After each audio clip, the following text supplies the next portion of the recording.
નમસ્તે મિત્રો, રિવિઝન સિરીઝમાં આપણું આ લેક્ચર છે વર્ક એનર્જી પાવર માટે. તો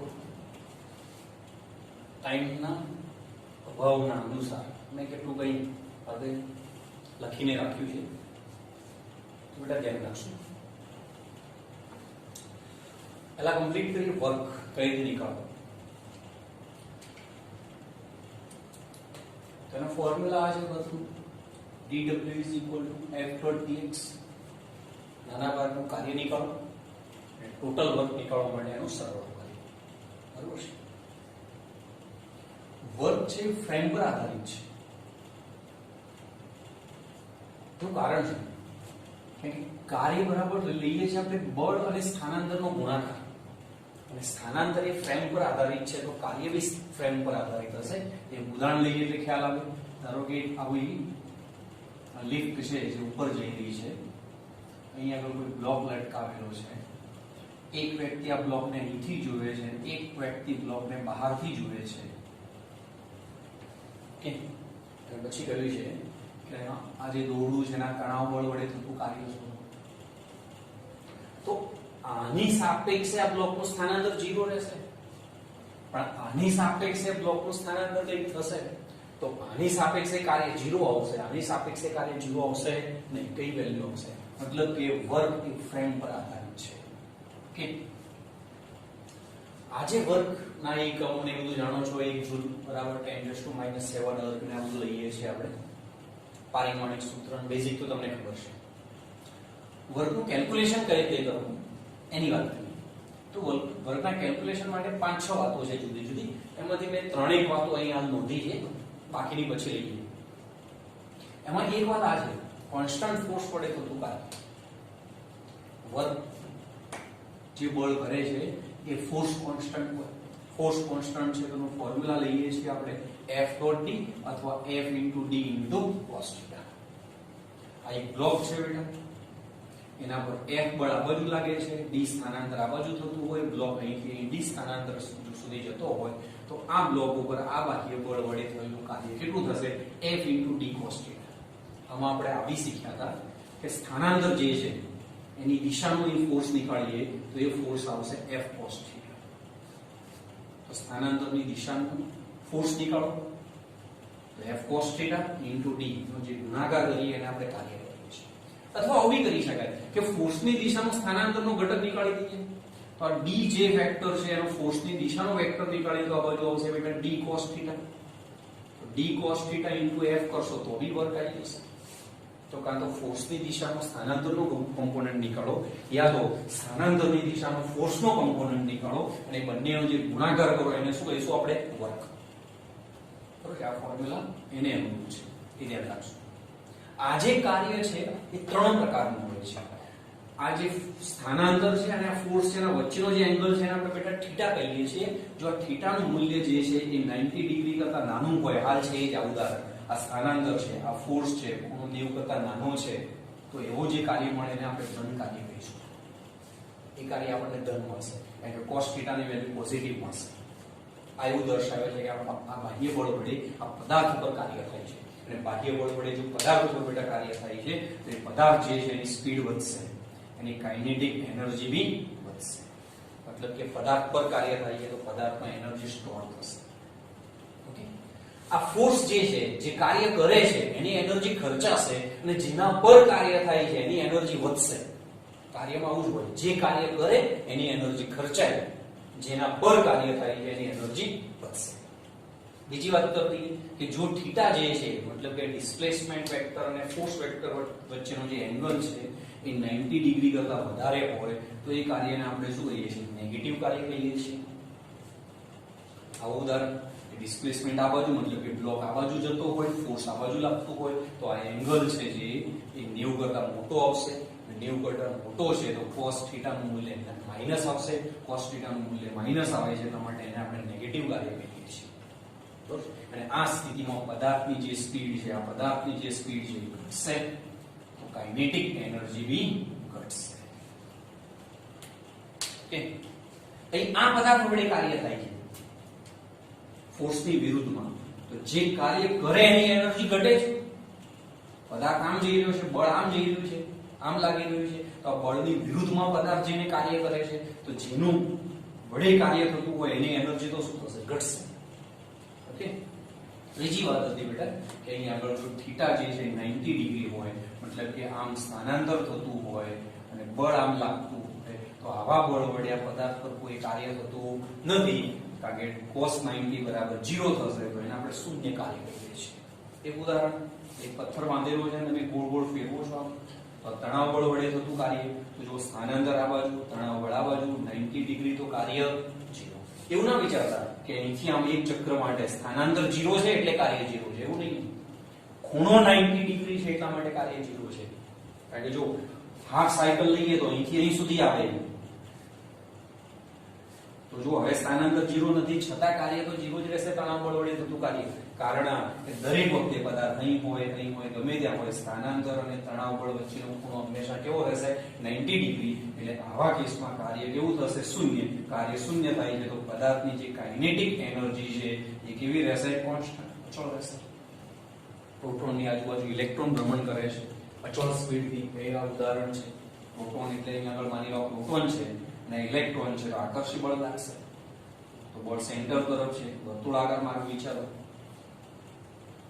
તો ડિસ્પ્લેસમેન્ટ વેક્ટર આવશે, તો ખૂણો કેટલો થશે? 90 ડિગ્રી. તો વર્ક કેટલું થશે? 0. તો મુખ્ય વાતો એના કેટલાક એક્ઝામ્પલ લઈએ. ધારો કે આવું એક તમને કહ્યું છે કે m દળનો આવો એક બ્લોક છે બેટા, બરોબર? એના પર સમક્ષિતિજ દિશામાં બળ લાગી રહ્યું છે, l લંબાઈની દૂરી વડે એને બાંધેલો છે અને એને આ દૂર લઈ જતા થીટા એંગલ સુધી લઈ જાય છે. આ આપેલું છે m થીટા l, આ બધું આપેલું છે.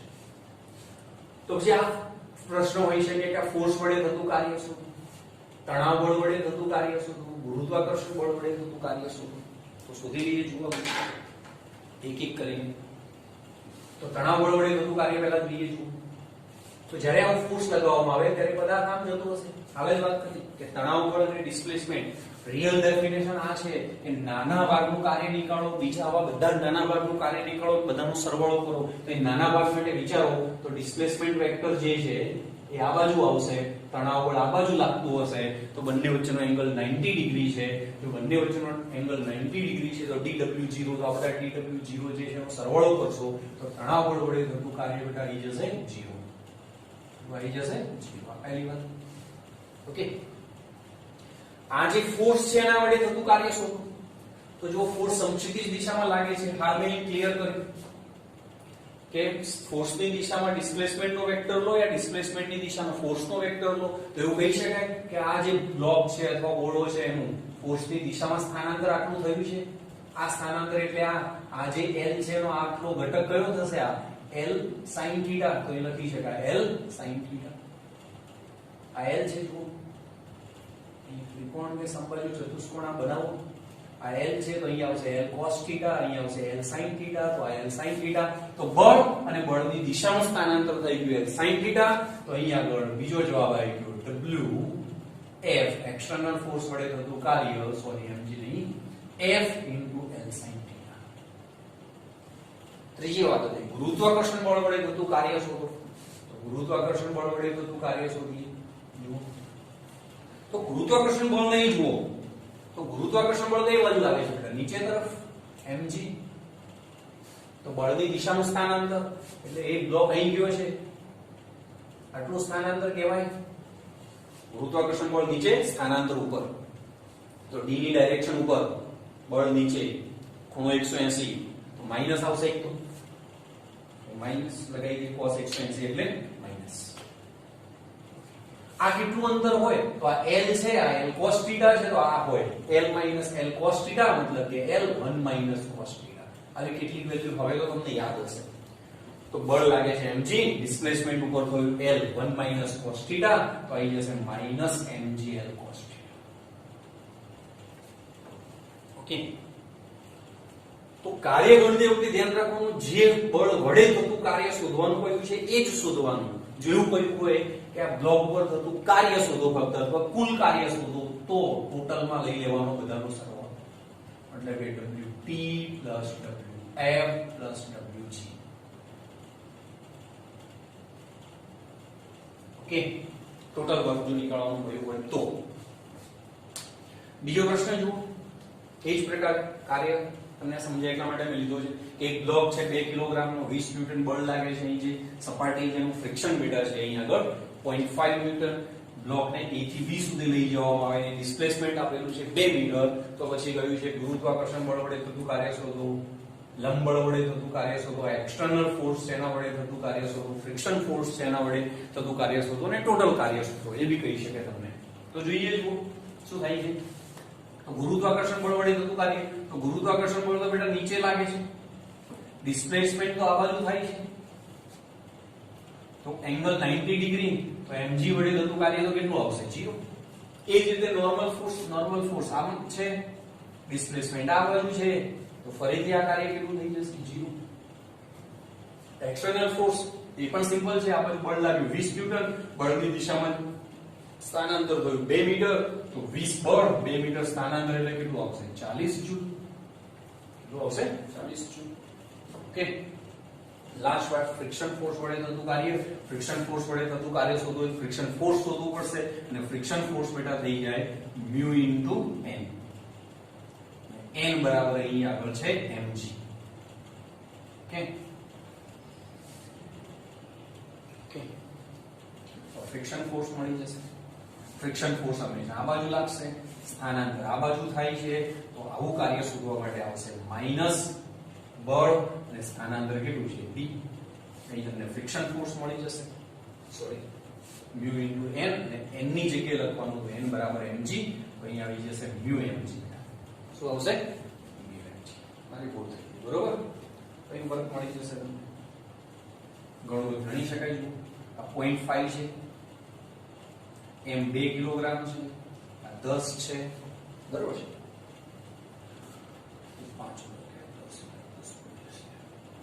10 ન્યૂટન છે, કેટલું લાગે છે? 10 ન્યૂટન. એ લખી દઈએ 10 2 કેટલું આવશે? -20. કેટલું આવશે? માઈનસ. ટોટલ ફોર્સ નીકાળવું છે, તો W ટોટલ બરાબર આ 0 0 40 - 20 એટલે કેટલું આવશે? 20 જૂલ. કે બ્લોક પર ટોટલ આટલું જૂલ કાર્ય. આ એક પ્રશ્ન જોઈએ.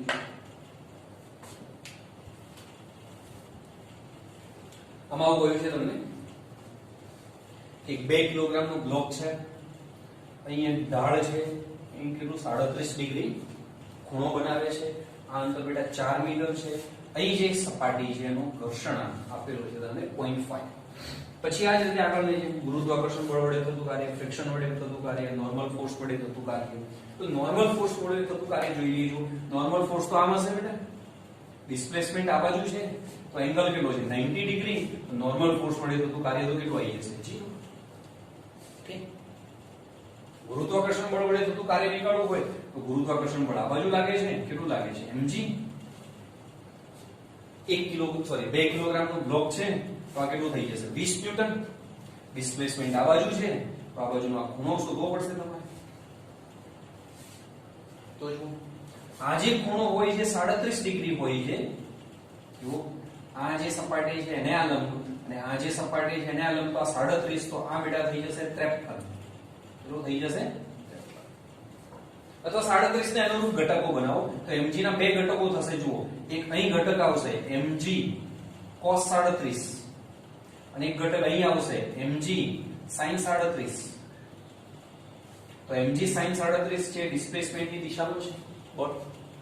ને ડિસ્પ્લેસમેન્ટ કેટલું થાય છે? તો 4 છે, આ 37 છે, તો 3 મીટર હોય અને આ 5 મીટર હોય. તો હવે આ કાર્ય તમને mg વડે થતું મળી જશે, mg sin 37 ગુણ્યા બળની દિશાનું સ્થાનાંતર એટલે 5 મીટર. 5. ઓકે, તો વ્યવસ્થિત લો.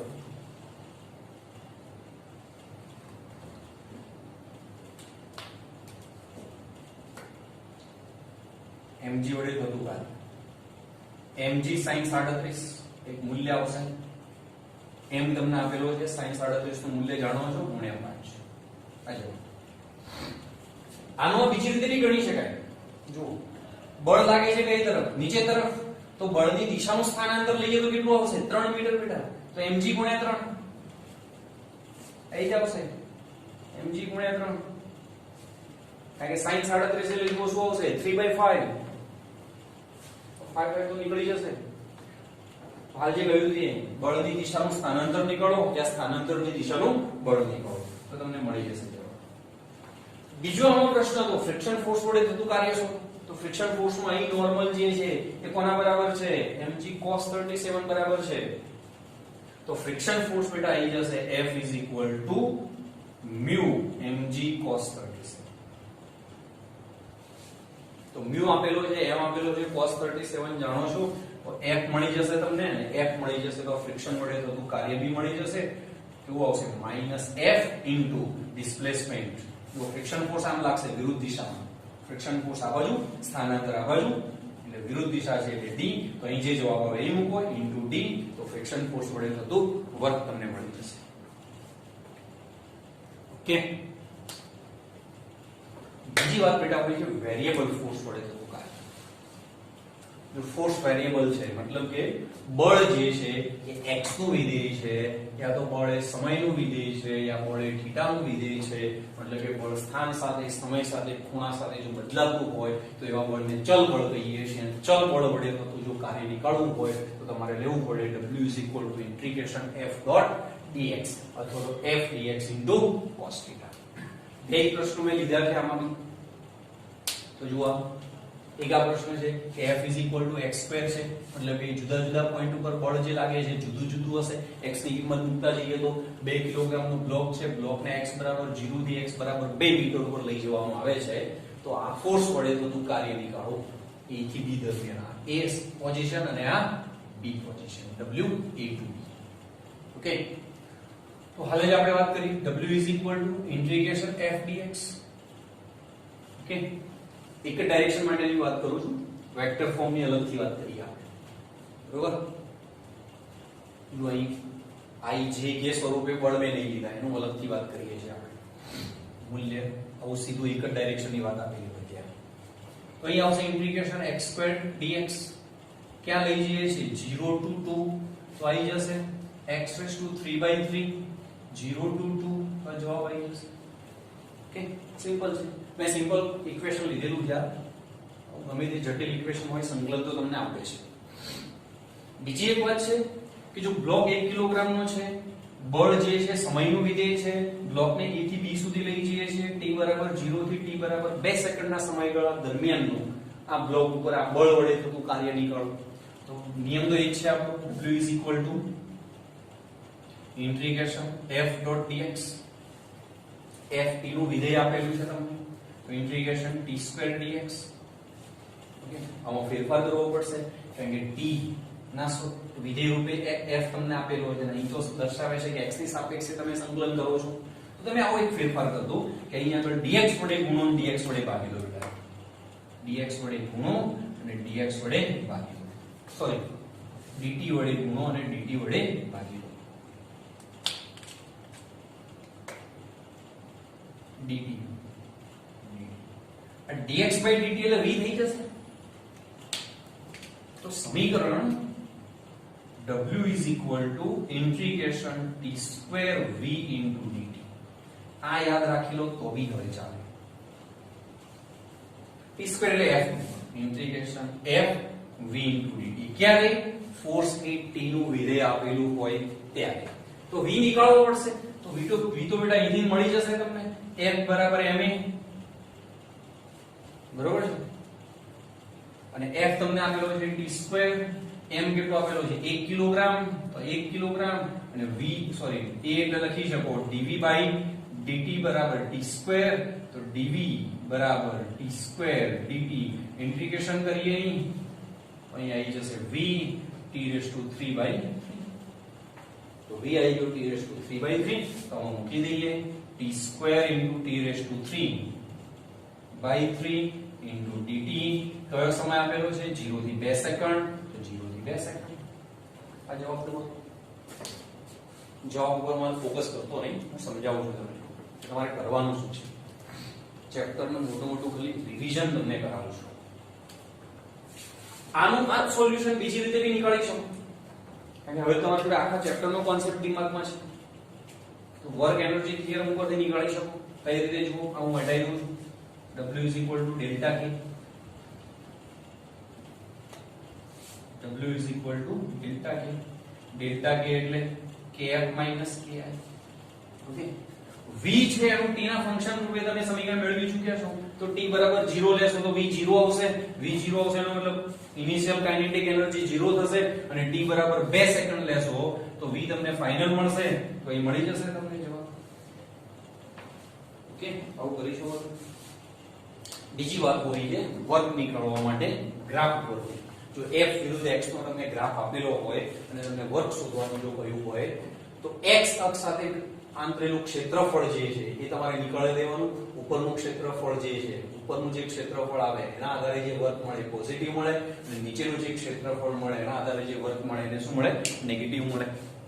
જો કોઈવાર f અહીં આપેલો હોય x અહીં આપેલો હોય, આ યાદ નહીં રાખવાનું કે અહીં આગળ ક્ષેત્રફળ નીકાળવાનું છે. યાદ એ રાખવાનું છે કે ડિસ્પ્લેસમેન્ટ જ્યાં આપેલું હોય, x જ્યાં આપેલું હોય એ અક્ષ સાથે ઘેરાયેલું ક્ષેત્રફળ તમારે નીકાળવાનું છે. આવું x અહીં આપેલો હોય અને આવો ગ્રાફ આપેલો હોય તો અહીંથી અહીં આગળ આટલું ક્ષેત્રફળ તમારે નીકાળવું પડશે.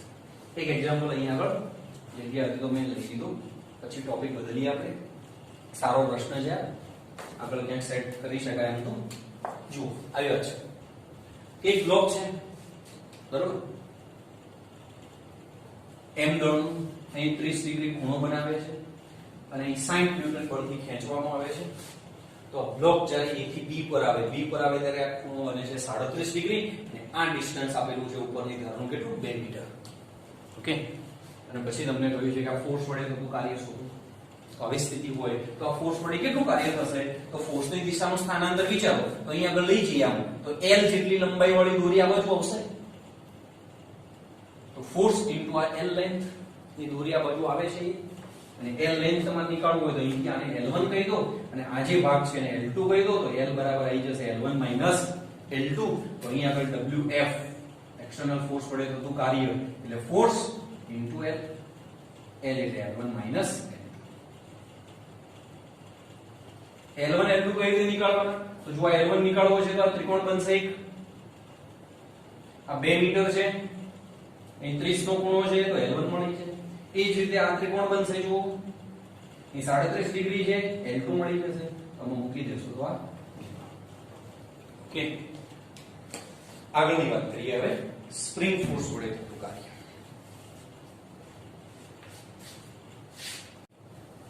ચલો બેટા આગળની વાત.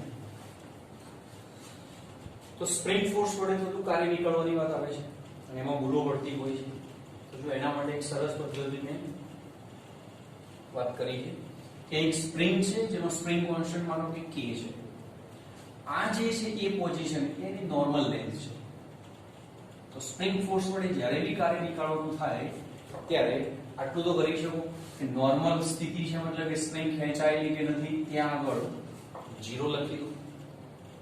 ઓકે, અહીં ધારો કે x1 ખેંચાયેલી છે તો એના નીચે લખી દો 1/2 k x1². અહીંથી અહીં સુધીનું અંતર x1 x2 છે તો એમાં સ્ટોર એનર્જી તરીકે લખી દો 1/2 k x1 x2². જો દબાયેલી છે અહીં આગળ x3 જેટલી d પોઝિશન ઉપર તો લખી દો 1/2 k x3². અને હવે તમને પૂછે કે જો આ બ્લોકને a થી b સુધી લઈ જવામાં આવે અહીંથી અહીં સુધી તો કાર્ય કેટલું કરવું પડશે? તો સિમ્પલ વાત છે, a થી b તો કેટલું છે એના જોડે એનર્જી 0 માઈનસ a થી b વચ્ચે શું લગાવવાનું છે? માઈનસ. તો માઈનસ આ લખી દી અને એનર્જી કેટલી છે? -1/2 k x1². ઓકે, તો આવી જશે જવાબ -1/2 k x1². એટલે સ્પ્રિંગ ફોર્સ વડે થતું કાર્ય પ્લસ b હોય અને માઈનસ b. જો આમ લઈ જતા હોય એક્સટર્નલ ફોર્સ વડે આમ લઈ જતા હોય તો એક્સટર્નલ ફોર્સ વડે થતું કાર્ય પ્લસ આવશે પણ સ્પ્રિંગ ફોર્સ તો આ બાજુ લખતું હશે તો એના વડે થતું કાર્ય તો કેવું આવશે? માઈનસ. બીજો પ્રશ્ન આ છે કે b થી c સુધી લઈ જતા હોય મતલબ કે અહીંથી અહીં સુધી તો કાર્ય કેટલું કરું? સ્પ્રિંગ ફોર્સ વડે થશે. તો b વર્ડ પર કેટલું છે? તો 1/2 k x1². અહીં આગળ કેટલું છે? 1/2 b થી c 1/2 k x1 x2² જે જવાબ આવે. એ જ રીતે આગળ b થી a માટે કે તો અહીંથી અહીં સુધી લઈ જતા હોઈએ નોર્મલ લેન્થ તરફ જતા હોઈએ તો સ્થાનાંતર બી આ બાજુ, સ્પ્રિંગ ફોર્સ બી આ બાજુ, તો પ્લસ આવશે. કેટલું આવશે? તો જુઓ b ઉપર કેટલું છે 1/2 kx1² a ઉપર કેટલી એનર્જી છે 0, તો કેટલું થયું કાર્ય સ્પ્રિંગ ફોર્સ વડે 1/2 kx1². ઓકે, એ જ રીતે C3d માટે બીજી વાત આવે છે કે જો વેક્ટર ફોર્મમાં ફોર્સ કે ડિસ્પ્લેસમેન્ટ કે બધું આપેલું હોય ત્યારે તમારે કાર્ય કઈ રીતે નીકળવાનું છે. તો વેક્ટર ફોર્મમાં આપેલું હોય ને એમાં બી ફોર્સ કોન્સ્ટન્ટ હોય તમારું, અચળ છે મૂલ્ય હોય. ઓકે, ડાયરેક્શન મૂલ્ય બધું અચળ છે. તો જો w = F.t. હા, આ કામ કરવા માટે આ તમને ખબર છે I.I, J.J અને K.K કેટલા થાય છે? 1 થાય છે. I.I, J.J અને K.K કેટલા થાય છે? 1 થાય છે. I.J બેટા મેળવીએ તો 0, એ જ રીતે J.K મેળવીએ, K.I મેળવીએ, આ બધું 0 થાય છે. હવે તમારો પ્રશ્ન આવો છે કે એક m દળના કણને r1 પોઝિશન વેક્ટર 1 1 1 પરથી r2 પોઝિશન વેક્ટર 2 2 પર લઈ જવામાં આવે કયા બળ વડે? તો 1 2 3 ન્યૂટન ફોર્સ વડે અહીંથી અહીં સુધી લઈ જવામાં આવે તો કેટલું કાર્ય કરવું પડશે? તો ફોર્સ તમારી જોડે છે તો અહીં મૂકી દો. ડિસ્પ્લેસમેન્ટ નીકાળવાનું છે, પણ ડિસ્પ્લેસમેન્ટમાં આ પોઈન્ટનો પોઝિશન વેક્ટર આપેલો છે અને આ પોઈન્ટનો પોઝિશન વેક્ટર આપેલો છે, તો ડિસ્પ્લેસમેન્ટ એટલે આ થશે અંતિમ માઈનસ પ્રારંભિક. તો લેવું પડશે 2 2 2 minus 1 1 1, તો આવી જશે બેટા 1 1 1. I dot સોરી આમાંથી આ બાદ કરો તો 1 1 1. આ ડિસ્પ્લેસમેન્ટ વેક્ટર આવ્યું તો કાર્ય મળી જશે ફોર્સ ઇન્ટુ ડિસ્પ્લેસમેન્ટ. તો ફોર્સ કેટલું છે 1 2 3, ડિસ્પ્લેસમેન્ટ વેક્ટર કેટલું છે ડોટ 1 1 1. ઓકે, ડોટ ગુણાકાર તમે હાલ કર્યું એમ I dot I કરી શકો તો 1 into 1 1, 2 into 2 2, 3 into 3 3, તો કેટલું આવશે 6 જૂલ. તો જવાબ આવશે 6 જૂલ. આ જે ફોર્સ છે વેરીએબલ હોય, x નું या t નું ફંક્શન હોય, આ પ્રકારે કે ફોર્સ આપેલું છે 2x i cap y j cap z2 k cap અને પાર્ટિકલ ને લઈ ગયા 1 1 1 મીટર થી 2 2 2 મીટર પર, તો આનું આ જ કામ કરવાનું છે. પણ આ પ્રકારે વેરીએબલ ફોર્સ હોય તો ઇન્ટિગ્રેશન કરવું પડે, તો કરવાનું integration fx dx fy dy fz dy. fx એટલે આ 2x તો એ મૂકી દેવાનું 2x, fy એટલે આ મૂકી દેવાનું y, આ મૂકી દેવાનું z. ઓકે, તો x નું x ની સાપેક્ષે સંકલન, y નું y ની સાપેક્ષે સંકલન, z નું z ની સાપેક્ષે સંકલન કરતા આપણે લિમિટ મૂકવાની છે. x આમ કેટલો છે 1 થી 2, z એ y આમ કેટલો છે 1 થી 2, z પણ 1 થી. ઓકે, અને જવાબ તમને મળી જશે.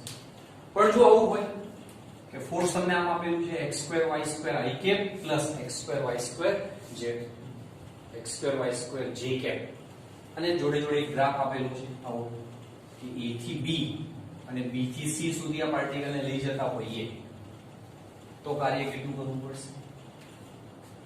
બીજો બી પ્રશ્ન કદાચ પૂછી શકે આમાં કે a થી c સુધી લઈ જતા હોય તો કેટલું કાર્ય કરવું પડશે? અને આના ઉપરથી એક બીજો બી પ્રશ્ન પૂછાય છે કે આ ફોર્સ જે છે એ સંરક્ષી છે કે અસંરક્ષી? તો આર્ધેની સંરક્ષી અસંરક્ષીનો જવાબ આપી શકે ને આર્ધેની આપી શકે. આની ચર્ચા પછી કરીએ, પહેલા આર્ધે વાત કરી દઈએ. તો જો પહેલા વાત કરીએ a થી b અને b થી c. તો a થી b સુધી લઈ જઈએ. આ આમ 0 0 છે, આ આમ a 0 છે, c ના આમ a a છે. બરોબર છે? c ના આમ કેટલા છે a a. મતલબ કે આ ડિસ્ટન્સ a છે, આ ડિસ્ટન્સ b a છે, તો આના આમ થઈ જશે a0, આના આમ થઈ જશે a a, આના થઈ જશે a0. ઓકે, તો જો વેરીએબલ ફોર્સ હોય તો આ fx dx fy dy. એનું સોલ્યુશન શું આવશે જુઓ. a થી b ની જ વાત છે ફક્ત. a થી b, તો a થી b સુધી જાઓ ત્યાં સુધી y આમ 0 નો 0 જ રહે છે, તો અહીં y0 મૂકો, અહીં પણ y0 મૂકો તો જવાબ શું આવશે? 0. ઓકે, b થી c ની વાત કરીએ તો b થી c ની વાત કરીએ તો x આમ કેટલો રહે છે a અચળ રહેતો હોય તો dx કેટલો થઈ જાય 0, y આમ કેટલો થાય છે 0 થી a, તો મૂકી જોઈએ. ચલો અહીં dx 0 એનો મતલબ આ 0. ઓકે, x કેટલો છે a, તો આ x ની જગ્યાએ a લેશો એનો મતલબ અચળ છે, અને અચળ છે તો બહાર આવી જશે તો a² અહીંયા આવશે y² dy અને y એમ બદલાય છે 0 થી a તો 0 થી a. હવે તો સિમ્પલ થઈ ગયું y નું i ને સાપેક્ષે સંકલન. એ તો તમને ગતા આવડે. આ બંનેનો સરવાળો કરશો તો એ તમારો જવાબ આવી જશે a થી b b થી c. પણ જો આમ પૂછ્યું હોય a થી c માટે તો જો a થી c માટે integration fx dx fy dy. તો જો a થી c સુધી લઈ જતા હોય તો લિનિયર છે, લિનિયર મોશન છે, સીધી રેખામાં જાય છે.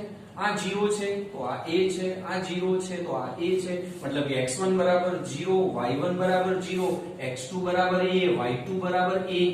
તો લખી શકાય કે x બરાબર y છે આ એક પોઈન્ટ ઉપર અને x બરાબર y છે તો અહીં બેટા તમને મળી જશે x4 dx plus y4 dy.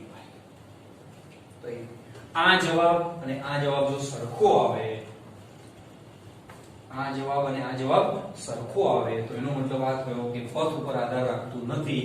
તો એ જે બળ થયું એ સંરક્ષી થાય અને જો જુદો જુદો આવે તો શું થાય? અસંરક્ષી.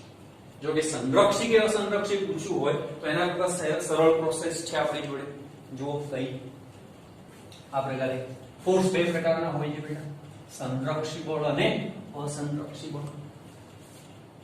સંરક્ષી બળ એટલે કેવા બળ કે જે બળ સ્થાન પર આધાર રાખતા હોય, પથ ઉપર આધાર ના રાખતા હોય એને સંરક્ષી બળ કહેવાય. અને સંરક્ષી બળ હોય તો કાર્ય બરાબર થઈએ બળ ગુણ્યા સ્થાનાંતર અને ડેલ ક્રોસ f બરાબર હંમેશા શું આવે? 0.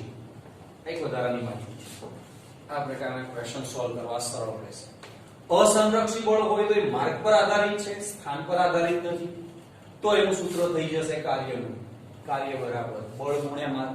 ધારો કે ઘર્ષણ ફોર્સ કેની વાત થતી હોય તો એ અસંરક્ષી છે. ગુરુત્વાકર્ષણ બળ છે, વિદ્યુત બળ છે, આ બધા સ્પ્રિંગ બળ છે, આ બધા સંરક્ષી છે. અને અસંરક્ષી બળ છે તો એનો ડેલ નો f સાથેનો ક્રોસ ગુણાકાર કેટલો થશે? નોટ 0. સોરી, આ કેવો થશે? નોટ 0. આ કેવો થશે? 0 આવે તો સંરક્ષી, નોટ 0 આવે તો અસંરક્ષી. સોરી, 0 આવે તો સંરક્ષી, નોટ 0 આવે તો અસંરક્ષી. એક એક્ઝામ્પલ લીધો છે. જો તમને એક ફોર્સ આપેલું છે xi cap yj cap z square k cap. કહ્યું છે કે આ બળ સંરક્ષી છે કે અસંરક્ષી ચેક કરો. તો ચેક શું કરવાનું છે? Cross product. ડેલ બરાબર શું હોય છે?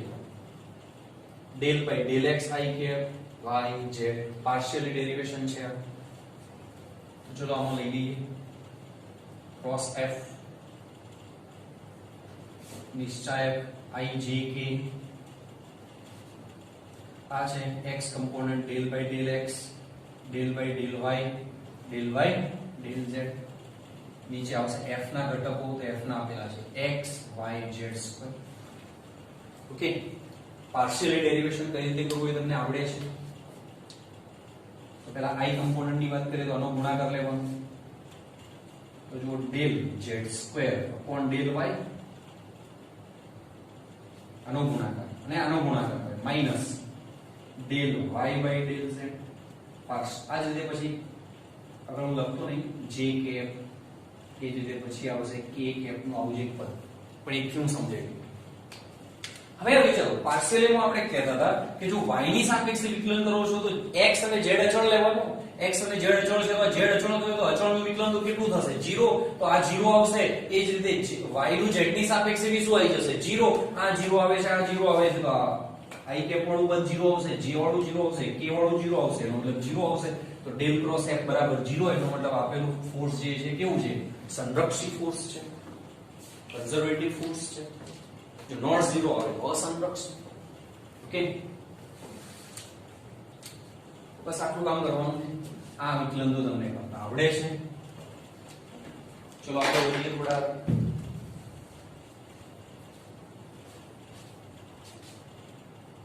ચલો બેટા આગળ વધીએ. ગતિ ઊર્જા અને સ્થિતિ ઊર્જાને લગતા ક્વેશ્ચન અને થોડી થિયરીની વાતો. ગતિ ઊર્જા માટે જાણો છો 1/2 mv dot v vector. Original equation આ છે આપણું. v વેક્ટર નો v વેક્ટર સાથેનો ડોટ પ્રોડક્ટ તો i ડોટ i 1 થશે. તો સમીકરણ બની જશે 1/2 mv સ્ક્વેર અથવા બીજું હોય છે p² 2m જ્યાં p એ વેગમાન છે. ગતિ ઊર્જા હંમેશા પોઝિટિવ જ મળે. ગતિ ઊર્જા બી ફ્રેમ પર આધારિત છે, તો જુદી જુદી ફ્રેમને અનુરૂપ ગતિ ઊર્જા જુદી જુદી હોઈ શકે. પેલું વર્ક વખતે જે ઉદાહરણ આપ્યું હતું બ્લોક લિફ્ટ, એની જે ઉદાહરણ તમે લઈ શકો. લિફ્ટમાં બેસેલા વ્યક્તિને બ્લોક સ્થિર રાખશે તો ગતિ ઊર્જા 0 થશે. લિફ્ટની બહાર વ્યક્તિ છે એને લિફ્ટનો જેટલો વેગ હશે એટલો જ બ્લોકનો વેગ દેખાશે, તો એની ગતિ ઊર્જા થશે 1/2 mv². k વિરુદ્ધ v નો ગ્રાફ દોરવામાં આવે તો આવો આવશે. આમાં બે વાતો અગત્યની છે k વિરુદ્ધ m ના ગ્રાફ માટે. જો તમને એવું કહ્યું છે કે v અચળ છે તો k વિરુદ્ધ m નો ગ્રાફ, ગતિ ઊર્જા વિરુદ્ધ દળનો ગ્રાફ આવો આવશે. જુઓ, k બરાબર 1/2 mv², v અચળ છે તો k proportional to m થશે, તો k1/k2 બરાબર m1/m2, તો આવો ગ્રાફ આવશે. બરોબર છે, સુરેખ. પણ જો એવું કહ્યું છે કે p અચળ છે તો ગતિ ઊર્જાનું સમીકરણ આ થશે k p²/2m. તો p અચળ છે, 2 તો અચળ છે જ, તો k proportional to 1/m આવશે, તો k1/k2 બરાબર થશે બેટા m2/m1, તો ગ્રાફ આવો આવી જશે. ઓકે. બીજી એક આમાં અગત્યની વાત હતી કાર્ય ઊર્જા પ્રમેય, વર્ક એનર્જી થિયરમ, W બરાબર ડેલ્ટા T. ઓકે. તો આ જે W ટોટલ હતું એમાં કન્ઝર્વેટિવ ફોર્સ વડે થતું કાર્ય, નોન કન્ઝર્વેટિવ ફોર્સ વડે થતું કાર્ય, એક્સટર્નલ ફોર્સ વડે થતું કાર્ય, દુનિયાભરના જેટલા બી ફોર્સ છે બધા વડે થતું કાર્યનો સરવાળો બરાબર થાય ગતિ ઊર્જાનો ફેરફાર, ડેલ્ટા T. ઓકે. બીજી આગળ વાત કરીએ સ્થિતિ ઊર્જા. તો સ્થિતિ ઊર્જા અદિશ રાશિ છે. ઓકે. પોટેન્શિયલ એનર્જી પ્લસ બી હોઈ શકે, એનું મૂલ્ય નેગેટિવ બી હોઈ શકે અને શૂન્ય બી હોઈ શકે. સ્થિતિ ઊર્જા સંરક્ષી બળોને જ લાગુ પડે છે ને, એનું સમીકરણ હોય છે ડેલ્ટા U, એટલે કે change in potential energy is equal to -WC. WC એટલે કન્ઝર્વેટિવ ફોર્સ વડે થતું કાર્ય છે, તો ડેલ્ટા U બરાબર -WC. સ્થિતિ ઊર્જા બે પ્રકારની હોય છે, ગુરુત્વીય સ્થિતિ ઊર્જા અને સ્થિતિસ્થાપકીય સ્થિતિ ઊર્જા. ગુરુત્વીય સ્થિતિ ઊર્જા રેફરન્સ લેવલ ઉપર આધાર રાખે છે, તો રેફરન્સ લેવલ થી h ઊંચાઈએ હોય તો પોટેન્શિયલ એનર્જી થઈ જશે mgh. અહીં આગળ mgh ત્યારે લઈ શકીએ કે આ જે લેવલ છે ત્યાં પોટેન્શિયલ એનર્જી તમે કેટલી માની લીધી છે બેટા 0. એ જ રીતે h ઊંડાઈએ હોય તો પોટેન્શિયલ એનર્જી થઈ જશે -mgh. Okay. Potential energy reference level ઉપર આધાર રાખે છે, change in potential energy reference level ઉપર આધાર રાખતી નથી. સ્થિતિસ્થાપકીય સ્થિતિ ઊર્જાની વાત કરીએ તો સ્પ્રિંગ છે એની નોર્મલ સ્થિતિ આ છે, x1 ખેંચેલી હોય, આ x2 દબાયેલી હોય, તો x1 જો ખેંચેલી હશે તો સ્થિતિ ઊર્જા થઈ જશે એની 1/2 kx1², કે x1 દબાયેલી હશે તો સ્થિતિ ઊર્જા થઈ જશે 1/2 kx2². સ્થિતિસ્થાપકીય સ્થિતિ ઊર્જા ઋણ હોતી નથી, એ હંમેશા કેવી હશે? પોઝિટિવ. ખેંચેલી હશે તો પણ એમાં એનર્જી સ્ટોર છે, દબાયેલી હશે તો પણ એમાં એનર્જી સ્ટોર છે. ઓકે. કેટલાક એક્ઝામ્પલ જોઈએ. જુઓ, ધારો કે આવી એક વાત છે કે બ્લોક છે અંદરનો, હું ફક્ત થિયરીના અનુરૂપ એક્ઝામ્પલની વાત કરું છું, બાકી ગણતરી તમારે પછી દેખી લેવી. કે અહીંથી આ બ્લોકને ધારો કે મુક્ત કરીએ, બરોબર છે, ધીમેથી મુક્ત કરીએ તો સંતુલન સ્થાન શોધો. અહીંથી સીધો મુક્ત કરી દઈએ તો મહત્તમ કેટલી ખેંચાશે એ શોધો. આ બિંદુએ વેગ શોધો, આ બિંદુએ વેગ શોધો, અહીં વચ્ચેના કોઈ પોઈન્ટ ઉપર વેગ શોધો, પ્રવેગ શોધો. આ ઘણા બધા પ્રશ્નોમાંથી નીકળી શકે. તો સંતુલન સ્થાન માટેનું આમ તો ઇક્વેશન ફિક્સ જ છે mg/k, અને મહત્તમ ખેંચાણ વાળું ઇક્વેશન ફિક્સ છે 2mg/k. પણ એ મેળવવું હોય તો તમારે કઈ રીતે મેળવવું? તો એ બધી જ ઊર્જાઓ લખવાની છે તમારે. આ નોર્મલ લેન્થ છે ત્યાં આગળ ઊર્જા લખીએ તો અહીં આગળ જો મુક્ત કરીએ છીએ તો બેટા તો ગતિ ઊર્જા થઈ જશે 0. અહીં આગળ ગતિ ઊર્જા કેટલી થઈ જશે? 0. તો k બરાબર 0. નોર્મલ લેન્થ છે મતલબ એ ખેંચાયેલી કે દબાયેલી નથી, તો સ્પ્રિંગ એનર્જી બી કેટલી થઈ જશે? 0. ગ્રેવિટેશનલ પોટેન્શિયલ એનર્જી કેટલી છે એના માટે રેફરન્સ લેવલ લેવું પડશે, અને ધારો કે આ રેફરન્સ લેવલ તમે લો છો તો રેફરન્સ લેવલ થી x max જેટલી ઊંચાઈએ છે તો ગ્રેવિટેશનલ પોટેન્શિયલ એનર્જી થશે mg x max. કેટલી થશે? mg x max. ઓકે. સંતુલન સ્થાન માટે લખીએ. જો આ સંતુલન સ્થાન છે તો અહીંથી પસાર થતું હશે ત્યારે એનો વેગ હશે, જો કે મહત્તમ વેગ હશે કંઈ, તો એની કાઇનેટિક એનર્જી થઈ જશે 1/2 mv². મેક્સિમમ બી તમે લખી શકો, મેક્સિમમ વેગ હશે. ઓકે. આગળ વધીએ. સ્પ્રિંગ એનર્જી કેટલી? તો હવે સ્પ્રિંગ x0 જેટલી ખેંચાયેલી હશે તો 1/2 kx0². Spring energy. Gravitational potential energy કેટલી? તો હવે અહીંથી કેટલી ઊંચાઈએ છે? તો આટલી ઊંચાઈએ છે, x max x0. તમારે લખવું પડે mg x max x0. mg x max x0. એ જ રીતે અહીં વાત કરીએ તો અહીં આગળ આવે ત્યારે મહત્તમ ખેંચાયેલી સ્થિતિમાં ગતિ ઊર્જા 0, સ્પ્રિંગ કેટલી ખેંચાયેલી હશે તો x max તો 1/2 kx max², રેફરન્સ લેવલ ઉપર છે તો gp પણ 0, ગ્રેવિટેશનલ પોટેન્શિયલ એનર્જી બી 0. યાંત્રિક ઊર્જાના સંરક્ષણના મુજબ કે ગતિ ઊર્જા અને સ્થિતિ ઊર્જાનો સરવાળો હંમેશા અચળ રહેશે. જો કોઈ એક્સટર્નલ ફોર્સ ના લાગતું હોય તો આના ઉપરથી સાબિત કર્યું હતું કે જો એક્સટર્નલ ફોર્સ નથી અને અસંરક્ષી બળો બી હાજર નથી તો હંમેશા ગતિ ઊર્જા અને સ્થિતિ ઊર્જાનો સરવાળો કેવો રહેશે? અચળ રહેશે. એનો મતલબ આ થશે કે આ પોઈન્ટ ઉપર જે ઊર્જા હતી આ બધાનો સરવાળો બરાબર આ બધાનો સરવાળો કરી શકાય. અહીં ગતિ ઊર્જા, સ્પ્રિંગ એનર્જી અને ગ્રેવિટેશનલ પોટેન્શિયલ એનર્જીનો સરવાળો બરાબર આ બિંદુએ ગતિ ઊર્જા, સ્પ્રિંગ એનર્જી અને ગ્રેવિટેશનલ પોટેન્શિયલ એનર્જીનો સરવાળો. તો આ એક ઇક્વેશન મળશે. આને આની સાથે બી સરખાવી શકો. તો આને આની સાથે સરખાવો એક ઇક્વેશન, આને આની સાથે સરખાવો એક ઇક્વેશન, આને આની સાથે સરખાવો એક ત્રીજું ઇક્વેશન. જે પણ જરૂરિયાત હોય તમારે. જો આ બિંદુએ વેગ પૂછ્યો છે તો આ બંનેને સરખાવો. મહત્તમ ખેંચાણ પૂછ્યું છે તો આ બંનેને સરખાવો. x0 પૂછ્યું છે તો પણ આ બંનેને સરખાવો. ટૂંકમાં તમને x0 મળી જશે, x max મળી જશે, આ બિંદુએ વેગ મળી જશે. વચ્ચેના કોઈ પોઈન્ટ ઉપર વેગ પૂછ્યો હશે તો બી મળી જશે. તો એ બિંદુએ આ તમને x આપેલો હશે એને અનુરૂપ આ બધા સ્ટેપ તમે બનાવી શકો. આવો જ એક પ્રશ્ન અહીં લીધો છે. જુઓ કે બ્લોક છે અને આ h ઊંચાઈએ ત્યાં h ને બધું આપેલું હશે. મુક્ત કરવામાં આવે m દળનો બ્લોક છે તો આ કેટલી મહત્તમ સંકોચાશે તો એની એ જ વાત અહીંયા આગળ રેફરન્સ લેવલ બેટા માની લો. તો આના જોડે અત્યારે ઊર્જા છે કેટલી? mgh. કેટલી ઊર્જા છે? mgh. અહીંયા લખી દઈએ mgh. જો x max જેટલી દબાતી હોય આ સ્પ્રિંગ તો બ્લોક જ્યારે અથડાશે ત્યારે x max જેટલી દબાતી હોય સ્પ્રિંગ તો આના જોડે હવે સ્પ્રિંગ એનર્જી હશે 1/2 kx max². ઘર્ષણ તો છે નહીં તો ક્યાંય ઊર્જા બે પામતી નથી તો આ ઊર્જા બરાબર આ ઊર્જા આવું લખીશું. આવો જ એક પ્રશ્ન આ છે કે અહીંથી બ્લોકને મુક્ત કરવામાં આવે તો પ્લેટફોર્મ કેટલું મહત્તમ નીચે સુધી જશે? ધારો કે x જેટલું નીચે જાય છે તો જો આ રેફરન્સ લેવલ તમે લીધેલું હોય બેટા તો અહીં આગળ એના જોડે ઊર્જા હશે mgh, ફક્ત ગ્રેવિટેશનલ પોટેન્શિયલ એનર્જી હશે. સ્પ્રિંગ જોડે કોન્ટેક્ટમાં નથી આ. ઓકે, ગતિ ઊર્જા બી 0. મહત્તમ જ્યારે સંકોચાય છે ત્યારે અહીં આગળ આ બિંદુએ વેગ 0 છે તો ગતિ ઊર્જા 0. અહીં મુક્ત કરીએ છીએ એટલા માટે ગતિ ઊર્જા 0 પણ સ્પ્રિંગ સોરી રેફરન્સ લેવલ આ લીધેલું છે તો અહીં આગળ આવશે h x max. બરોબર? આ રેફરન્સ લેવલ લીધું, અહીં લીધું તો ફક્ત h આવત, અહીં લો તોય ચાલે. તો પછી આ એક માઈનસ લેવું પડશે. રેફરન્સ લેવલ થી ઉપરની વાત આવે તો +mgh, નીચેની વાત આવે તો -mgh. x max તો અહીં આગળ જો આટલી ઊર્જા છે, અહીં આગળની ઊર્જા વાત કરીએ તો રેફરન્સ લેવલ ઉપર છે તો ગ્રેવિટેશનલ પોટેન્શિયલ એનર્જી 0, ગતિ ઊર્જા પણ 0 પણ સ્પ્રિંગ દબાયેલી છે તો 1/2 kx max². તો આ ઊર્જા આ પોઈન્ટ ઉપર, આ ઊર્જા આ પોઈન્ટ ઉપર, બંનેને તમે સરખાવી શકો. બંનેને સરખાવશો તો જે પણ તમને માગ્યું છે x max માગ્યું છે કે h માગ્યું છે જે પણ એક વેલ્યુ માંગી હશે તમને મળી જશે. આવી વાત હોય કે h ઊંચાઈએથી મુક્ત કરીએ છીએ. આમાં બે પ્રકારના પ્રશ્નો હોય છે. આ બિંદુએ આ બિંદુએ વેગ પૂછે તમને અથવા સંપૂર્ણ એ સર્કલ પૂરું કરશે માર્ક કે નહીં એવું પ્રશ્ન પૂછે તો બે વાતોનું ધ્યાન રાખવાનું છે. એક તો આ એનર્જીનું બેલેન્સ કરવાનું છે ને ફોર્સનું ઇક્વેશન લખતા જે તે બિંદુએ તમને આવડતું હોવું જોઈએ. આ બે ઇક્વેશનો ઉપરથી તમને મળી જશે. સર્કલનો માર્ગ પૂર્ણ કરી શકે. એક વર્ટિકલ સર્કલ વાળું બી આવું હતું એના માટેની શરત હતી કે અહીં આવે ત્યાં સુધી કોન્ટેક્ટમાં રહેવો જોઈએ. એનો મતલબ આ બિંદુ ઉપર નોર્મલ જે ફોર્સ છે એ ગ્રેટર ધેન 0 હોવો જોઈએ. આવી વાત હતી.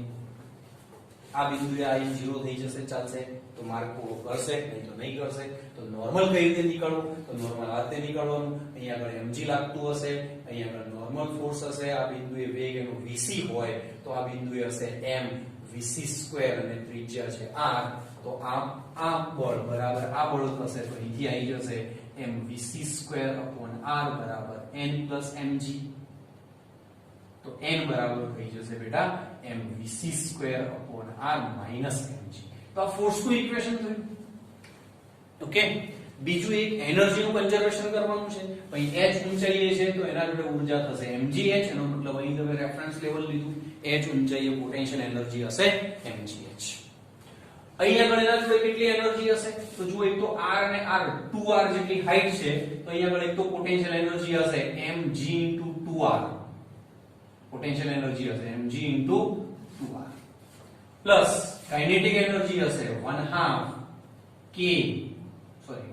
mv2 1/2 mvc2 તો આ અને આ સરખાઈ શકો તમે તો એક ઇક્વેશન આ બન્યું આ બંનેના સરખાવાથી એક ઇક્વેશન આ બન્યું અને શરત આપણી હતી n greater than or equal to 0 એમાં મૂકી દો તો સર્કલ આ n શોધી કાઢો એ 0 કરતા મોટો કે હોય છે કે નહીં તો સર્કલ પૂર્ણ કરશે કે નહીં મળી જશે આ બિંદુએ વેગ પૂછ્યો છે તો જેમ આ બિંદુ માટે અહીંયા આગળ સમીકરણ બનાવ્યું એમ આ બિંદુ માટે બનાવશો તો હાઈટ કેટલી આવશે r તો mgr અહીંયા આગળ વેગ vb હશે તો તમે લખી શકો 1/2 mvb2 ઓકે સર્કલ પૂર્ણ કરી શકે એના માટે એક બીજી સરળ રીત આવી હતી કે આ બિંદુએ આવે ત્યારે એનો વેગ અહીં શોધી કાઢો તમે તો બી ખબર પડે આ va જે તમને મળે છે એ √5g r અત્યારે l ની જગ્યાએ r છે એના જેટલો કે એના કરતા જો વધારે હોય તો આ સર્કલ માર્ગ પૂર્ણ કરશે એના કરતા ઓછો હોય તો સર્કલ વાળો માર્ગ પૂર્ણ કરશે નહીં યાદ કરો ત્રણ વાતો હતી કે આ બિંદુએ જો વેગ છે એનું મૂલ્ય √2gr હોય તો એ બી પોઈન્ટ સુધી પહોંચી શકે આ બિંદુએથી પસાર થતી વખતે એનો વેગ √5gr હોય તો આ બિંદુ સુધી પહોંચી શકે જો આ બિંદુએ પસાર થતી વખતે એનો વેગ √2gr કરતા ઓછો હોય તો અહીં ક્યાંક જઈને પાછો આવશે તો કેટલી મહત્તમ ઊંચાઈ સુધી જઈ શકે એ બી પ્રશ્ન આવી શકે તો એનર્જીનું કન્ઝર્વેશન તમને કરવાનું કહ્યું છે ટૂંકમાં જો એનો વેગ √5gr કરતા વધારે હશે તો સર્કલ પૂરું કરશે જો એનો વેગ આ બિંદુએથી પસાર થતી વખતે √2gr કરતા વધારે હોય અને √5gr કરતા ઓછો હોય તો વચ્ચેથી પછી એ પ્રક્ષિપ્ત ગતિ કરતે હશે આવી વાત હતી અને આ બધી વાતો વર્ટિકલ સર્કલમાં બી આપણે કરેલી છે ઓકે હા આ બિંદુએ વેગ કઈ રીતે મેળવો તો આના ઉપરથી આ બિંદુએ ઊર્જા કેટલી છે mgh આ બિંદુએ ઊર્જા કેટલી હશે તો સ્થિતિ ઊર્જા તો 0 પણ ગતિ ઊર્જા હશે 1/2 mvs2 તો 1/2 mvs2 બરાબર mgh એ મેળવી લો એનું મૂલ્ય આટલું કે એના કરતા વધારે આવે તો સર્કલ પૂર્ણ થશે આટલું કે એના કરતા આટલું જ આવે તો b સુધી જશે એના કરતા ઓછું આવે તો વચ્ચેથી ક્યાંકથી પાછો વળશે આના કરતા વધારે હોય પણ આના કરતા ઓછું હોય તો અહીં સુધી ક્યાંક જઈને પાછો આવશે અને આના કરતા વધારે હશે તો સર્કલ પૂર્ણ કરશે આટલી બધી વાતો આમાં આપણે કરેલી છે ઓકે આગળ વધીએ થોડા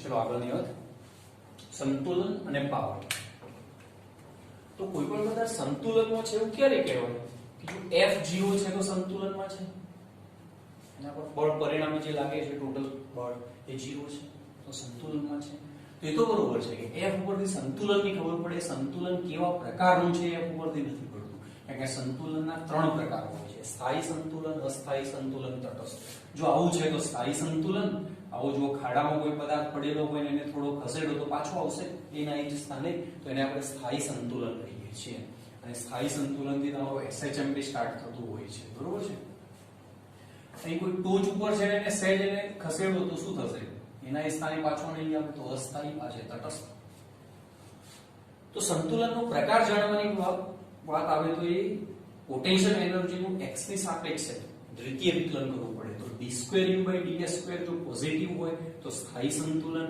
d2u/dx2 નેગેટિવ હોય તો અસ્થાયી સંતુલન અને d2u/dx2 0 છે તો તટસ્થ સંતુલન ધારો કે તમને એક પ્રશ્ન આપેલો છે અહીં છે u = x⁻³ - 27x તો કયા સ્થાને પદાર્થ સંતુલનમાં છે એ શોધો અને એ સ્થાન પર સંતુલનનો પ્રકાર નક્કી કરો તો જુઓ અહીં F0 લઈએ તો સંતુલન મળશે F નું સમીકરણ હોય છે F = du/dx F = du/dx dt તો જો F બરાબર 0 લઈએ અને u ની કિંમત આ જે છે એ મૂકી દઈએ તો x⁻³ - 27x એનું x ની સાપેક્ષે જો વિકલન કરવામાં આવશે તો x⁻³ એટલે 3x² - 27 એટલે -27 બરાબર F તો કેટલા છે 0 તો અહીંથી x મળશે તમને +or -3 મીટર હોય તો મીટર સેન્ટીમીટર હોય તો સેન્ટીમીટર ઓકે ધારો કે x સેન્ટીમીટરમાં આપ્યો છે તો સેન્ટીમીટર તો x બરાબર +3 ઉપર પદાર્થ સંતુલનમાં છે x બરાબર -3 સેન્ટીમીટર ઉપર બી પદાર્થ સંતુલનમાં છે પણ પ્રકાર જો શોધવાનું કહ્યું છે તો ફરીથી જેમ એક વખત વિકલન કર્યું બીજી વખત વિકલન કરવું પડે તો આનું બીજી વખત વિકલન કરીએ એક વખત વિકલન કરવાથી આ મળ્યું છે તમને તો બીજી વખત વિકલન કરીએ તો 3x² નું આવશે 6x અને 27 નું આવશે 0 તો d2u/dx² બરાબર થશે 6x અને એમાં x બરાબર +3 લેશો તો +18 આવશે અને x બરાબર -3 લેશો તો -18 આવશે એનો મતલબ x બરાબર +3 ઉપર પોઝિટિવ આવે છે પોઝિટિવ છે તો એ સ્થાયી સંતુલનમાં છે અને જ્યાં નેગેટિવ આવે છે તો -3 ઉપર કેવું છે અસ્થાયી સંતુલનમાં છે ઓકે પાવરની વાત કરીએ બેટા તો પાવર બરાબર થાય છે w/d અથવા e/d અથવા f.v સરેરાશ પાવર ડેલ્ટા w/ડેલ્ટા t તત્કાલીન પાવર તો du/dt કાર્યક્ષમતાનું સૂત્ર હોય છે આઉટપુટ પાવર ભાગ્યા ઇનપુટ પાવર ગુણ્યા 100 પાવરનો જે મેક્સિમમ પ્રશ્નો પૂછાતા હોય છે એને અનુરૂપ મેં થોડી આ એક વાત કરી છે કે જો f અચળ છે અથવા બીજું હોય છે કે પાવર અચળ છે અને એના પ્રશ્નો પૂછાતા હોય છે માનો કે એક પદાર્થનો પ્રારંભિક વેગ u છે એના પર કોન્સ્ટન્ટ ફોર્સ લાગે છે t બરાબર 0 ઉપર a સ્થાન ઉપર છે અને t બરાબર t ઉપર એ b સ્થાન ઉપર પહોંચે છે અને s જેટલું ડિસ્પ્લેસમેન્ટ કરે છે તો જો કોન્સ્ટન્ટ ફોર્સ હોય બેટા તો આ લખી શકાય u2 v2 u2 બરાબર 2ad b ની જગ્યાએ s લીધો છે ખાલી તો 2f/m * s અને બીજું લખી શકાય પહેલું સમીકરણ તો v બરાબર v0 + at ઉપરથી v - u બરાબર at એટલે f/m * t આવું થશે f બરાબર શું થાય ma તો a બરાબર શું થઈ જાય f/m ઓકે જો u નોટ 0 છે મતલબ કે કેટલાક પ્રશ્નો એવા હોય છે કે પદાર્થ સ્થિર સ્થિતિમાંથી અચળ બળની અસર હેઠળ ગતિ કરે તો આ વાત આવશે અને જો પદાર્થનો પહેલેથી વેગ છે તો આ સમીકરણ આવશે તો જો u નોટ 0 છે મતલબ કે પહેલા પદાર્થ સ્થિર નથી આપેલો તો આ બંનેનો જો ગુણોત્તર લઈ લેશો તો આવું એક સમીકરણ મળશે આ s t v u નો રિલેશન બરોબર છે t સમયે કેટલું સ્થાનાંતર કર્યું હોય t સમયે કેટલો વેગ હશે એમાં મૂકી દેશો તો મળી જશે અને જો u 0 હોય પ્રારંભિક વેગ 0 હોય તો આ u 0 થઈ જાય તો આ સમીકરણ મળશે આમાં બી u 0 લેશો તો આ સમીકરણ મળશે આના ઉપરથી વિચારો હવે v2 બરાબર છે 2f * s/m તો f અચળ છે m અચળ છે તો ડિસ્પ્લેસમેન્ટ પૂછવું હોય તો આવું આવશે v proportional to v2 proportional to s v2 proportional to s એનો મતલબ આ થઈ જશે v1/v2 નો સ્ક્વેર બરાબર s1/s2 આ જશે રિલેશન જો v ઉપરથી s પૂછો છે અને v ઉપરથી t પૂછ્યો હોય તો બીજા સમીકરણ ઉપરથી આવી જશે જુઓ u0 છે તો v આવશે f * t/m f અને m અચળ છે તો v proportional to t આવશે તો અહીંયા આવી જશે v1/v2 બરાબર t1/t2 ઓકે તો f અચળ વાળા પ્રશ્નો હશે તો આટલા સમીકરણોમાંથી ક્યાંકના ક્યાંક તમારો જવાબ હશે એ જ રીતે જો તમને એવું કહ્યું હોય કે પદાર્થ ઉપરનો જે પાવર છે આના ઉપરનો પાવર એના ઉપરનો જે મશીન દ્વારા લાગે છે એ અથવા કોઈ બાહ્ય બળ વડે જે પાવર લગાવવામાં આવે છે પાવર અચળ છે તો પાવર અચળ છે તો જો p બરાબર f * v તો f બરાબર p/v f બરાબર ma લખી શકાય તો ma બરાબર p/v તો a બરાબર આવશે p/mv હવે a બરાબર p/mv છે p અચળ છે m અચળ છે તો પહેલું તો સમીકરણ આવી ગયું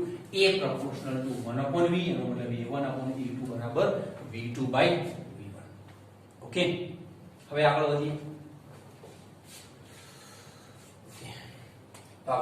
તો આજે છે સમીકરણ એને મેં લખ્યું છે a બરાબર શું લખી શકાય dv/dt તો p/mv v ને આ બાજુ લઈએ dt ને આ બાજુ લઈએ તો v dv p/m dt u અને v u પ્રારંભિક વેગ v અંતિમ વેગ પ્રારંભિક સમય 0 અંતિમ સમય t તો આના પરથી આ સમીકરણ મળી જશે જેમ આમાં એક સમીકરણ હતું ના બે સમીકરણોનો ગુણોત્તર લીધો તો એની જ વાત કરી રહ્યો છું તો અહીંયા આગળ v અને t નો રિલેશન જેમ અહીં મળ્યો એમ v અને s નો એક રિલેશન મેળવવા માટે આપણે આવું કરીએ સમીકરણ બીજા કેસમાં આ જ સમીકરણ ઉપરથી પણ a ની કિંમત કઈ મૂકીએ v dv/dx અહીં આગળ a ની કિંમત મેં મૂકી dv/dt એમ અહીં આગળ હવે હું a ની કિંમત મૂકી રહ્યો છું v dv/dx તો એના ઉપરથી જુઓ v ને આપણે લઈએ તો v² થશે p/m dt v² એટલે v⁵3/3 થશે લિમિટ લેશો તો v⁵3 u⁵3/3 p/m * s આ બંને સમીકરણોનો ગુણોત્તર લેશો તો આ મળશે જો u નોટ 0 છે અને આમાંથી બાકીનું બધું આપેલું હોય ને એક શોધવાનું હોય તો શોધી શકો 2 v⁵3 u⁵3/3 v² u² બરાબર s/t આ સમીકરણને આ સમીકરણનો ગુણોત્તર મેળવી લેવો છે જો u0 છે તો આ સમીકરણ ઉપરથી સીધું એક સમીકરણ આવી જશે જો u0 છે તો u0 થઈ ગયું આ p અને m અચળ છે તો સીધું v² proportional to t તો v square proportional two t, v square proportional two t છે તો v1 square upon v2 square બરાબર t1 અપોન t2. જો અહીં v અને t નો રિલેશન આવો મળતો તો v1 અપોન v2 બરાબર t1 અપોન t2. ક્યારે ફોર્સ અચળ હોય u0 હોય, જો પાવર અચળ હોય u0 હોય તો સંબંધ શું મળ્યો v1 square upon v2 square બરાબર t1 અપોન t2. એ જ રીતે જો u0 છે તો બીજું સમીકરણ છે એના પરથી જુઓ u0 છે પ્રારંભિક વેગ 0 તો v3 proportional to s આવશે. v3 proportional to s એનો મતલબ v1 upon v2 બરાબર s1 upon s2. જો ફોર્સ અચળ હોય ત્યારે v અને s નો રિલેશન આવતો v square v1 square upon v2 square બરાબર s1 upon s2. અહીંયા આવશે v1 upon v2 બરાબર s1 upon s2. તો આવી વાત થશે. ઓકે, આટલી વાતો હતી તમારા ચેપ્ટરમાં. ઓકે.